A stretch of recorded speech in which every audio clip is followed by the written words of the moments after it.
eu sou a professora Elisiane, estou como gerente de ensino médio. Sejam bem-vindos a este módulo. Neste módulo, iremos estudar sobre o documento orientador TEC complementar. Eu convido vocês a participarem comigo. Vamos lá? Este documento que vocês estão vendo aí na telinha, ele é instituído pela Resolução número 169 de 2022. Ele nos orienta como implementar o documento curricular do território Tocantins, etapa ensino médio. Vocês devem conhecer esse documento, ele já está na escola. É importante estudarmos um pouquinho e compreender como implementar então esse novo currículo. Algumas pessoas podem perguntar: o documento orientador TEC complementar é um novo DCT? Não, ele não é um novo DCT. Ele é que explica, ele orienta como colocar em prática esse currículo a partir de 2022, que nós já estamos então em 2023 e nós estamos utilizando desde o ano passado a implementação do novo ensino médio. Então vamos lá. Nós sabemos que o documento curricular do território do Tocantins, ele é para as escolas públicas e privadas. E nós temos alguns cadernos, são 5 cadernos. O caderno 1, ele traz as disposições gerais. É importante todos os diretores, coordenadores, professores, orientadores educacionais terem conhecimento deste documento 1. Ele é que traz toda a fundamentação do marco teórico, fundamentação bibliográfica, e traz também a arquitetura, a estrutura curricular. Ele é que traz as normativas, como será então esse documento na prática. É importante todos os educadores, professores que trabalham com o ensino médio ter conhecimento, porque aqui nós vamos encontrar, além dos marcos legais, a conceituação de como se encontra o DCT no PPP da escola. A avaliação, todo o planejamento do professor tem que partir das orientações deste caderno 1. Ele faz um resumo de todo o documento curricular. O caderno 2, este é para os professores de área. É de suma importância.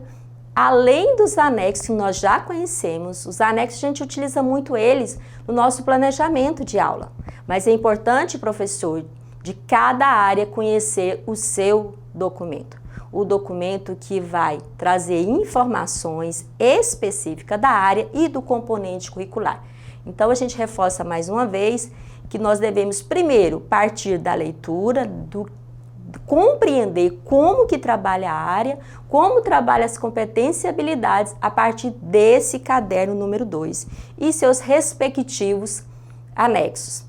Lembrando que nós temos o caderno da área de linguagens e suas tecnologias, matemática e suas tecnologias, ciências humanas e sociais aplicadas e ciência da natureza e suas tecnologias.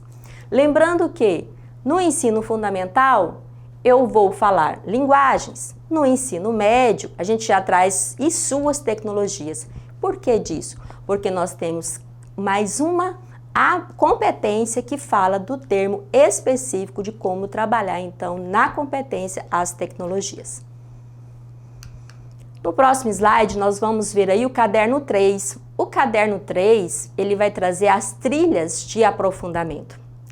O que é a trilha de aprofundamento? A sua intencionalidade pedagógica, o porquê dessa trilha. Primeiro nós devemos ler o caderno primeiro, depois a gente ir para os anexos. Os anexos também são divididos por área do conhecimento e nós devemos compreender, primeiro, o que é a trilha? Para que serve a trilha? Em que a trilha vai ajudar os meus estudantes a aprofundar e ampliar os seus conhecimentos?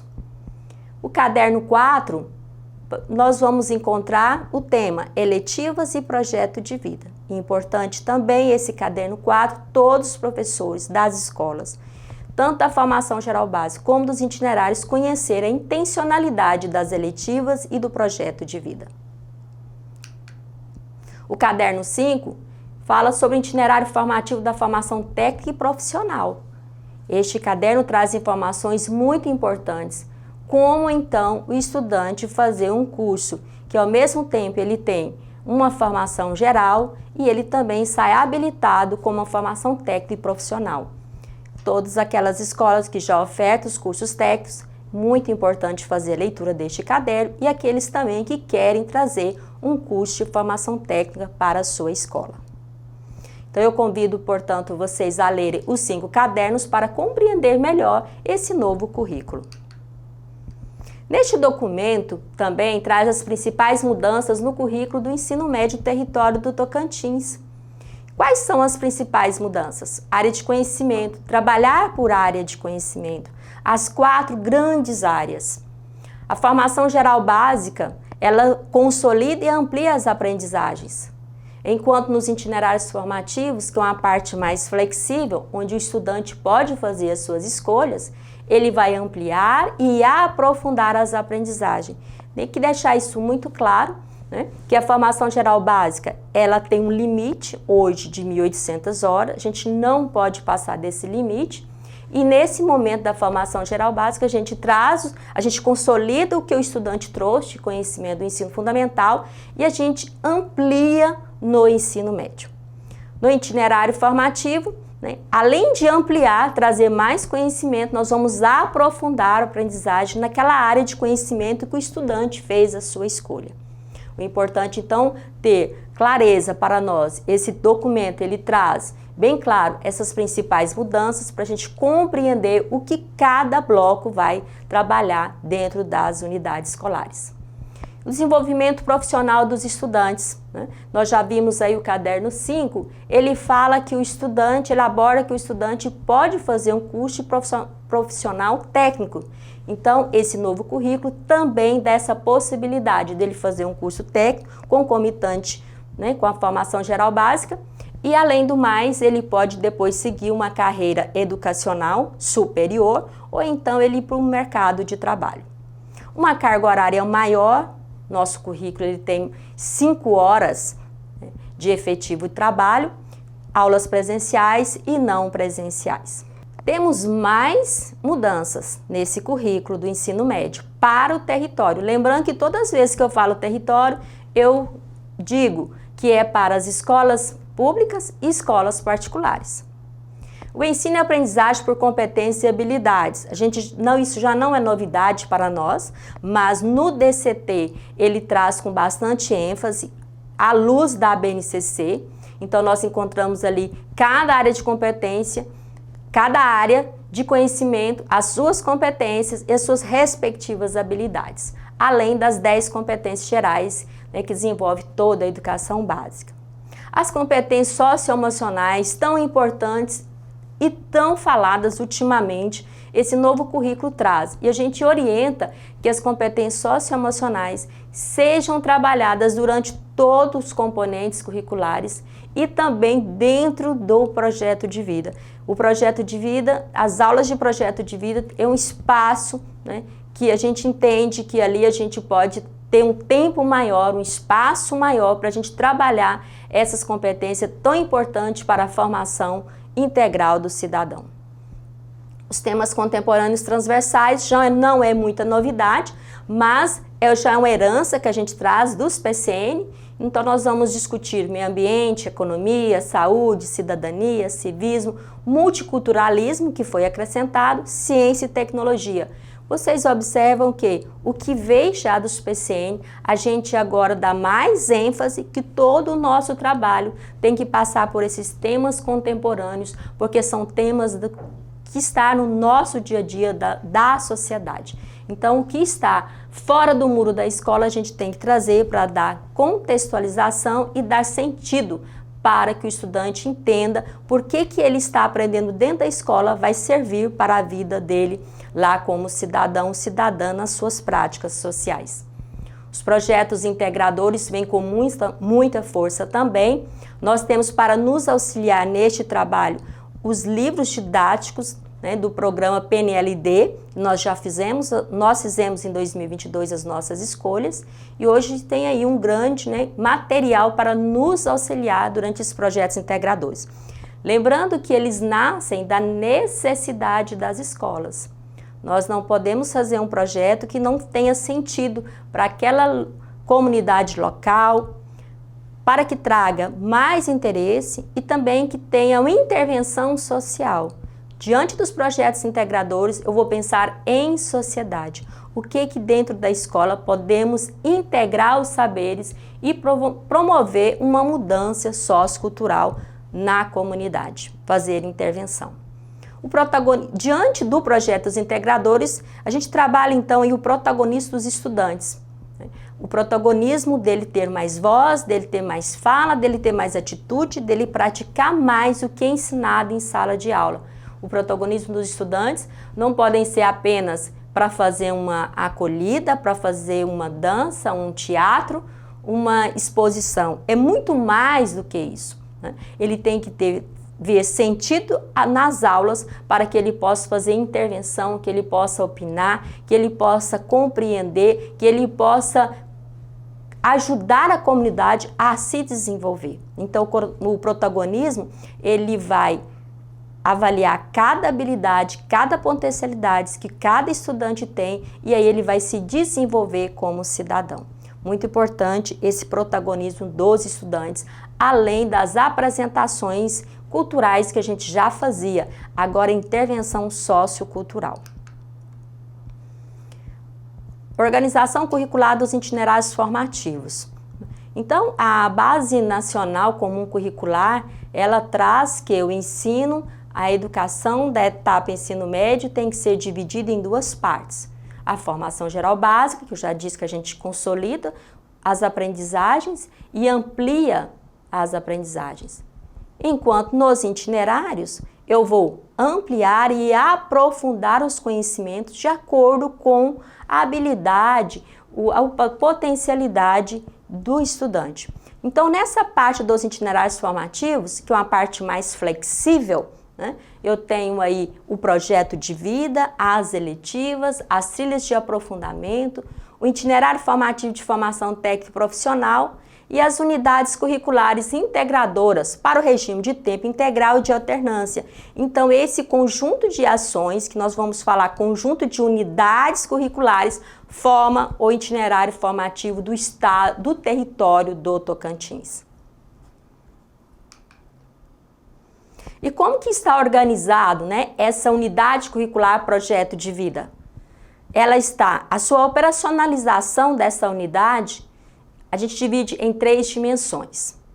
Não uma menos ou mais importante do que a outra, mas a gente faz essa organização para que durante as aulas da primeira série, ele possa aprofundar na sua dimensão pessoal. Ele possa ter seu autoconhecimento, ele pode se identificar as suas potencialidades, os seus desejos, as suas aptidões, o que ele quer para a vida, o quem sou eu. Primeiro eu tenho que fazer toda essa dinâmica de autoconhecimento para que depois ele possa entrar na segunda série sabendo conviver em sociedade. Então, primeiro ele parte do eu para depois, na segunda série, ele vai para o outro. Assim, a gente trabalha todas as questões, né, de respeitar o eu, respeitar o espaço do outro e saber conviver em sociedade. Então, a gente entende que projeto de vida, principalmente nesses momentos atuais que nós estamos vivenciando, a importância de trabalhar essa autorresponsabilidade com o outro. A resiliência, a empatia, né, saber que em determinados momentos eu posso ter minha posição, mas eu preciso respeitar a opinião do outro, saber conviver. A terceira série, a gente já parte para a dimensão profissional, que é o momento que o estudante ele vai fazer suas escolhas profissionais, o seu mundo do trabalho. Então, quando eu sei a minha potencialidade, a minha habilidade, o que eu quero fazer, um curso superior, ou o mercado de trabalho que eu quero entrar, primeiro eu descubro, eu entro para o eu e compreendo que aquele curso superior ou aquela profissão, ela vai ter mais sentido para mim. Depois eu entendo que aquele curso superior, aquela profissão, ela vai trazer benefícios para mim, para a sociedade, para a minha família. Então eu estou preparado então para definir qual a profissão que eu quero cursar. ou então eu quero abrir meu próprio negócio. E então a gente entende aí que o empreendedorismo, a gente trabalha no projeto de vida também, nas 3 séries. Não precisa ser nesta ordem, eu posso falar na dimensão profissional lá na primeira série? Sim. Se eu estou falando do eu, das minhas potencialidades, das minhas aptidões, das minhas escolhas, eu posso sim falar da minha vida profissional. Mas a ênfase maior será já na 3ª série, onde eu faço o meu projeto de vida, onde eu estabeleço metas para chegar, mas se durante o processo do autoconhecimento, de compreender a sociedade, eu perceber que meu projeto de vida em relação à minha profissão pode mudar ou ela continua, então eu faço essa roda o tempo todo. Eu vou e volto nessas dimensões, mas com certas prioridades para cada série. As unidades curriculares eletivas do itinerário formativo, né? Elas estão publicadas em portfólio no site da SEDUC, foram elaboradas por professores, gestores, técnicos da Secretaria de Educação. Então nós temos ali um hall, né, com mais de 3 portfólios para ser olhado e vocês podem, então, a partir daquelas eletivas, fazer suas escolhas. Mas já estão aprovadas e homologadas. Mas se vocês acreditam que a escola precisa enxergar a sua situação, problema, e elaborar as suas eletivas, também ela pode fazer isso. É até mais recomendável, né? No primeiro momento, a gente trouxe essas eletivas nos portfólios, mas no título de sugestão, de orientação, para a gente encontrar os caminhos. Mas o ideal mesmo é que a escola elabore suas próprias eletivas, seguindo as orientações do caderno 4, porque nas eletivas eu parto da realidade, do contexto escolar, da minha comunidade local, da situação problema, da situação significativa, e ela é semestral, e no final desse semestre, de cada semestre, a gente apresenta um produto. Esse produto é para a comunidade, é para as pessoas que estão ali dentro das escolas, a comunidade fora da escola, né? Então, assim, eu posso apresentar algo que eu fiz, que eu construí com os meus estudantes durante um semestre, para apresentar, né, um produto que seja um sarau poético, um produto que tenha um sentido de uma conferência, um produto que nasce ali do que eles aprenderam. Então, é o que nasce desse conhecimento, o desenvolver das aulas, eu vou apresentar para essa comunidade, seja ela local ou extra, para que eles possam ver sentido no aprendizado. Nas eletivas também, a gente amplia e aprofunda os conhecimentos em determinada área do conhecimento. É importante a gente fazer uma eleição, né, para a escolha dos estudantes. A temática nascer, se a escola for elaborar, a temática nasce das necessidades reais da escola. Então, os estudantes vão ali sugerir os temas. Ou então, os estudantes também possam fazer as escolhas diante dos portfólios, mas que seja tudo conversado, negociado juntos com os professores. E que depois de tudo isso, os estudantes apresentem esses produtos. Não uma exposição, né, do que foi construído, mas não, uma exposição que os estudantes possam falar do que eles aprenderam, como foi o passo a passo, do que eles aprofundaram, o que eles ampliaram os conhecimentos. É uma entrega para a sociedade, os produtos, mas essa entrega quem faz são os estudantes. Claro, orientado pelo professor. A possibilidade de oferta eletivas por unidade escolar. Essa operacionalização, a gente diz sempre possibilidades. E neste documento orientador técnico complementar, a gente diz possibilidades, porque cada escola tem uma realidade. A gente não pode entender com a escola de Palmas, da capital, ela vai ter as mesmas possibilidades e de outra que já está no interior, ou aqui dentro mesmo de Palmas. né? Uma escola que está mais no centro vai ser diferente em outra que está em outro bairro. Então a gente tem que entender que o documento diz possibilidades. Aí entra o que? A flexibilização, de acordo com a realidade de cada escola. Um exemplo aí que eu trago para vocês. Se uma escola eu tenho apenas uma turma da primeira série, uma da segunda, uma da terceira, então eu vou ter uma eletiva, uma para a primeira, uma para a segunda ou para a terceira série. Mas se eu tenho duas ou mais turmas, eu tenho que ter mais eletivas diferentes. Não justifica uma escola que tem mais de duas turmas eu ter a mesma eletiva. Então, quanto mais diversificadas, com mais possibilidades de temas, melhor fica o trabalho. Quando vocês encontram aí a letiva 1, né, essa letiva 1 ela é específica para a educação escolar indígena, campo e quilombola, porque vai discutir os fazeres e saberes dessas comunidades, desses povos originários. É importante a gente entender que na matriz curricular, nós temos garantido na eletiva 1 que as pessoas, as comunidades tradicionais, os povos originários, eles tenham aprendizado específico da sua cultura, da sua realidade. Então a gente não pode esquecer que a eletiva 1 é para este público, para essa educação escolar indígena, campo e quilombola.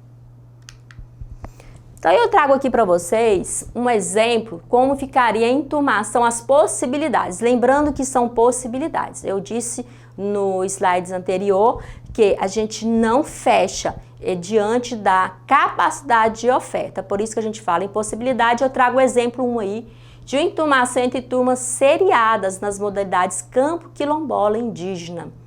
Então, nós temos aí exemplo, 3 séries, primeira, segunda e terceira. Vocês verem aí os bonequinhos e embaixo as eletivas. Agora quem fala sou eu, né? Nós temos aí então a eletiva, juventude conectada e a química que comemos. Então eu tenho 3 áreas do conhecimento aí bem, né, forte, ela está até integrada com outras áreas. Se a gente for olhar essas eletivas, elas são integradas com outras, mas eu tenho aí garantido aí no mínimo aí 3 áreas do conhecimento. Se eu tenho a mesma estrutura curricular, eu posso fazer a enturmação das escolas seriadas, campo, quilombola e indígena. Vocês observam que no quadro acima dos bonequinhos, eu posso fazer essa enturmação, esse reagrupamento para as 3 séries. Então, os meninos da primeira podem estudar com a segunda, com a terceira, desde que a estrutura curricular, a carga horária seja a mesma. E nessa modalidade aí, a gente consegue fazer isso. E temos também a multisseriada, que elas já são enturmadas.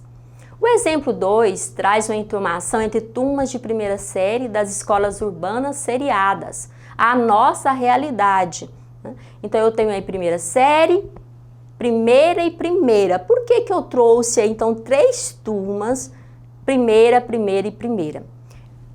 A primeira série, de acordo com a nossa estrutura curricular, é a mesma carga horária. Então, essa enturmação, reagrupamento, hoje em 2023, acontece somente nas primeiras séries, por ter a mesma carga horária. As eletivas, eu faço então a enturmação de primeira com primeira. Então, eu tenho um leque, uma possibilidade maior de eletivas, de temas para trabalhar com os estudantes.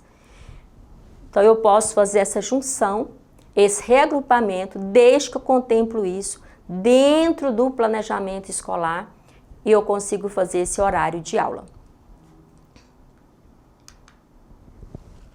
A enturmação entre turmas de segunda e terceira série das escolas urbanas seriadas. Eu consigo fazer o reagrupamento hoje na nossa estrutura curricular somente com as turmas de segunda e terceira série, ou segunda com segunda, ou terceira com terceira, né, nas eletivas.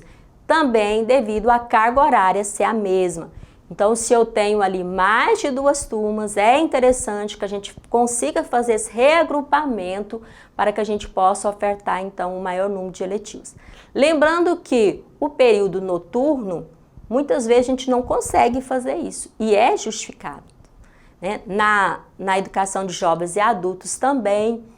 Então, assim, o que eu trago para vocês são possibilidades. Se vocês perceberem vocês gestores, coordenadores, professores, que dá para fazer o regrupamento, é mais interessante. Então, vocês façam. Se vocês perceberem que na realidade local de vocês não conseguem, então deixa para outra oportunidade. Organização curricular dos itinerários formativos, né? As trilhas de aprofundamento também, que é a unidade curricular. E a gente vai ver, então, essa operacionalização dessas unidades curriculares de trilhas de aprofundamento. Lembrando que as trilhas de aprofundamento, hoje, nós temos, né, as 17 no documento curricular do Tocantins, no DCT, o que já está aprovado, homologado pelo Conselho Estadual de Educação.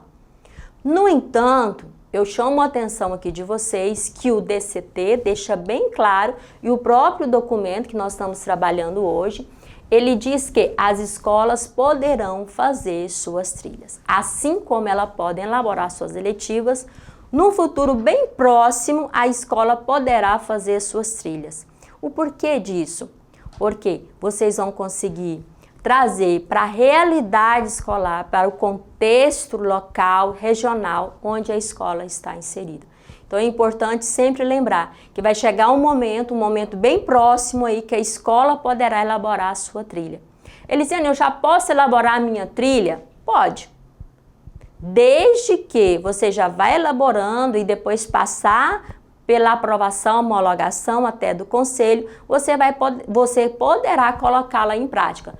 Neste ano de 2023, nós não conseguimos fazer isso, né? Mas os próximos anos, de acordo com as possibilidades, de acordo com a aprovação do conselho, a escola poderá elaborar e então executar a sua própria trilha. Então eu trago aí também um exemplo muito parecido com eletivas, praticamente é a mesma, né, para as modalidades campo, quilombola, indígena, seriada. As primeiras, segunda e terceira série, elas podem fazer esse reagrupamento, essa enturmação, para que possa, então, dar mais oportunidades para os estudantes fazer o maior número de trilhas. Lembrando que as trilhas da modalidade campo, quilombola, indígenas, elas iniciam na primeira série e vai até a terceira série.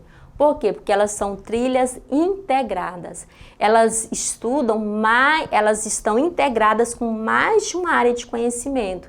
Então, eu inicio a primeira série, termino com a terceira série, mas eu tenho vários módulos e as trilhas, elas se conversam e elas, então, se tornam integradas. Elas estão interligadas. Do mesmo jeito que acontece as trilhas integradas nessas escolas campo, quilombola e indígena seriada, provavelmente nas próximas que a escola for elaborar, os próprios técnicos das secretarias também elaborando, a gente pode pensar em trilhas integradas para as escolas urbanas. Nós não temos essa possibilidade hoje para as escolas urbanas, mas é uma realidade muito próxima que nós devemos já começar a construir. As escolas urbanas seriadas hoje, elas estão com as trilhas simples. Todas as trilhas das escolas urbanas são simples. Por que simples? Porque só tem uma área de conhecimento. Então, a gente traz com formas eletivas, segunda com terceira fazer enturmação, segunda com segunda, terceira com terceira, porque é a mesma carga horária, de acordo com a estrutura curricular.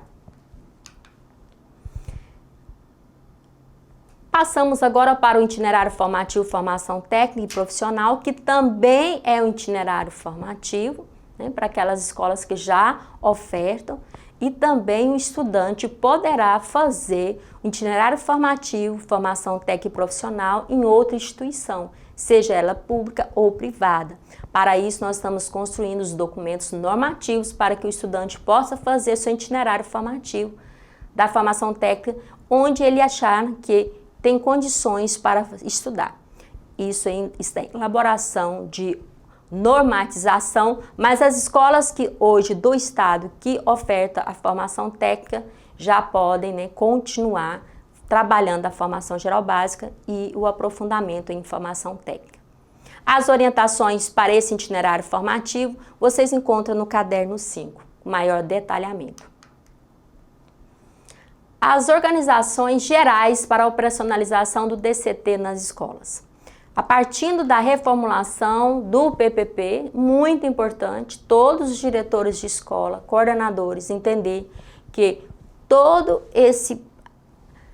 essas unidades curriculares dos itinerários formativos, eles devem estar dentro do PPP, informando quais são as trilhas que nossa escola está ofertando, quais são as eletivas que os estudantes escolheram, as trilhas, como foi a escolha também. Não podemos esquecer que tantas eletivas como as trilhas devem ser por escolha dos estudantes, de acordo com a capacidade da escola. A escola tem que se enxergar diante hoje das 17 trilhas e das suas eletivas construídas ou do portfólio e compreender a possibilidade de oferta. Entendendo a possibilidade de oferta, apresenta para os estudantes para que eles possam fazer suas escolhas de acordo com sua intencionalidade, com as suas habilidades de aprofundamento. E para isso, hoje, em 2023, nós temos uma modulação de professores para as trilhas de aprofundamento. A normativa 10, né, ela regimenta ali como que deve ser essa modulação para este ano 2023, a instrução normativa regulamenta.